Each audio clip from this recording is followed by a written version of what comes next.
With more and more conversations around saving and investing and what's more important, in this video, I want to discuss what it would look like if you just continued saving your money instead of actually investing it. I'm going to illustrate this point with my trusty whiteboard, which is my iPad. And the main purpose of this video is to just give you some insight as to what life could look like if you just continued saving your money. Could you get to financial freedom? And the main purpose of this video is to just really see if we can just continue saving our money, will we get to financial freedom and early retirement? That's what we're going to find out in this video. If you're interested, keep watching.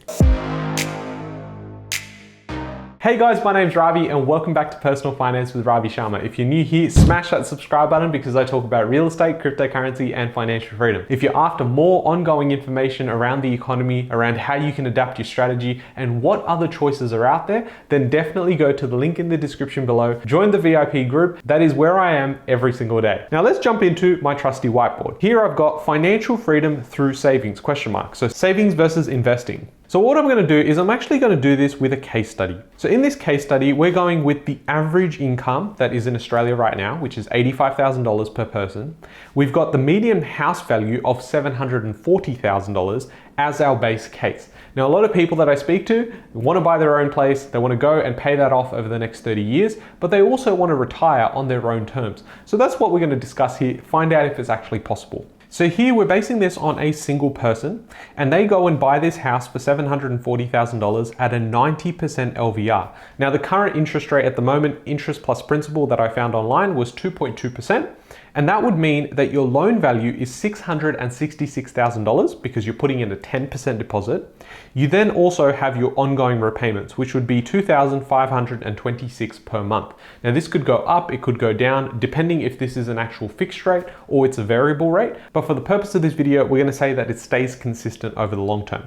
Now, with the income, if you're earning $85,000, I've gone and assessed how much tax you would be paying, and after tax, you would be left with $5,400 a month. Now, in terms of average living expenses, I've allocated $250 per week. Could be higher, could be lower for you, but on average, that would work out to be $1,083 per month.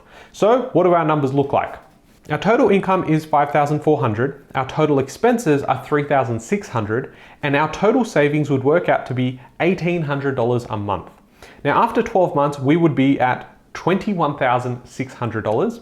If we continued saving at the exact same rate, that would mean $216,000 in 10 years, it's not bad. And then in 30 years time, we're left with $648,000. Now, what you will notice is that there's no compounding interest here, it's just continuing to save. And the reason I've done it that way is because at the banks, you're getting less than 1%. So there's really no point in trying to calculate the compounding growth here because it's next to nothing. So in this scenario, as a single person living in Australia making $85,000 a year, would it actually be possible to be financially free? Well, in 30 years time, you'll have a house paid off, and you're going to have about $648,000 next to your name. Well, in that case, you're really going to start struggling because you are relying on the $648,000 you've saved, holding its value. Again, we haven't calculated inflation here, right? So the devaluation of our currency, we're not considering. In today's world, if you were using the same expenses, how long would that actually last? And for a lot of people, we don't have the certainty around what we do in terms of work and what our health looks like. So in this scenario, it's fair to say that we're not going to get to financial freedom by simply saving our money. Now, none of this is financial advice. This is all about just illustrating a point around if you are in that mindset that I just want to continue saving, basically what our immigrant parents have taught us, continue saving and never invest because there's too much risk elsewhere. Well, the bigger risk here might be that we don't retire on our own terms, and that is a scary prospect. So what exactly does this look like if we were to do it as a couple? So in this case, all I've done is, as a couple, let's assume that our expenses are exactly the same. And we've increased our income because our partner is also working and they make $5,400 per month, which is the average $85,000 a year. This means that we have an additional $5,400 coming in, which means our total saving every month is $7,200 a month, which is a lot. Now, in 12 months time, that would equal $86,400. After 10 years, it would be $864,000. And in 30 years, you'd be actually on 2.59 million. Now you're getting into an environment where if all things stay constant, and in today's dollar, you're able to get 2.59 million, well, then at that point, you might be achieving financial freedom. However, there's a few considerations we need to take into account when we're going through these case studies. For instance, we have had no increase to the income. We also haven't had any decrease because there could be times where you lose your job, you might be out of work, you might decide to move into a different company and take a pay cut. We haven't accounted for the increase in income, but we haven't accounted for changes in tax brackets either. Additionally, we have no increase in expenses, i.e., having a family. If you have kids, then your expenses do go up quite dramatically. We haven't considered that in here. And in addition to that, there's no holidays. We're just purely going and working and saving every single year for 30 years. Is that sustainable? Probably not. You're probably cringing right now saying, I haven't been able to travel for 2.5 years. Ravi's coming out with a video and suggesting maybe 30 years is what I'm looking at. No, that's not what I'm suggesting. What I'm saying is in this case study, for us to get to a number of like 2.59 million in 30 years, we have to cut back on all of these things. And the biggest elephant in the room is inflation. Do we know what 2.59 million will actually buy us? Well, the fact that our currency has actually lost more than 90% of its value over the last 50, 100, 150 years, we've got to really ask what 2.59 million is actually worth. We know the rising cost of goods means that our expenses could rise, and if our income doesn't grow at the pace that we want, we could find ourselves underwater fairly quickly. This is why we need to look at other solutions. I go on about having the right strategy. When I say the right strategy, it just doesn't come down to, oh, I've got the right strategy for investing into real estate or investing into other things. It's more about going, do I have a fallback plan? Everyone loves to look at the best case scenario and what the numbers will look like if everything worked out, but we need to look at the worst case scenario. This is why when I do my own numbers, I'm fairly conservative around expected numbers for growth, but this allows me to have the emergency funds as well as diversify.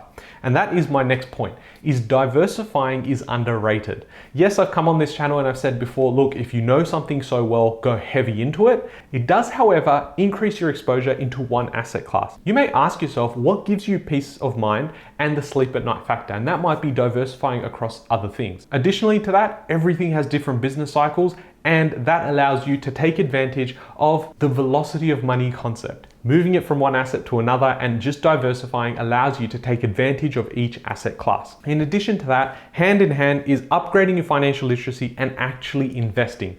Getting time in the market is always going to help. The bigger risk here that nobody's really talking about is the devaluation of our currency.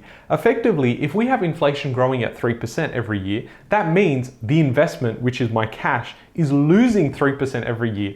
And so by holding cash, I'm actually saying to myself, well, that's a better return for me because I'm technically losing 3% and I would lose a lot more if I was investing somewhere. Now, yeah, possibly in crypto in the short term. However, if you are looking at the long term and you have conviction around your investments, then you will do a lot better than what inflation's doing to your currency. I've brought out numerous videos on this channel, both with and without whiteboards, and I hope you go and subscribe to the channel if you're new here. Share this video out to people that really need it, because the more I talk to people, the more I understand that financial literacy is not taken seriously. We need to start having more of these conversations. So drop a like, let the YouTube algorithm take this video to where it needs to go, and I'll catch you guys in the next one. Thanks, guys.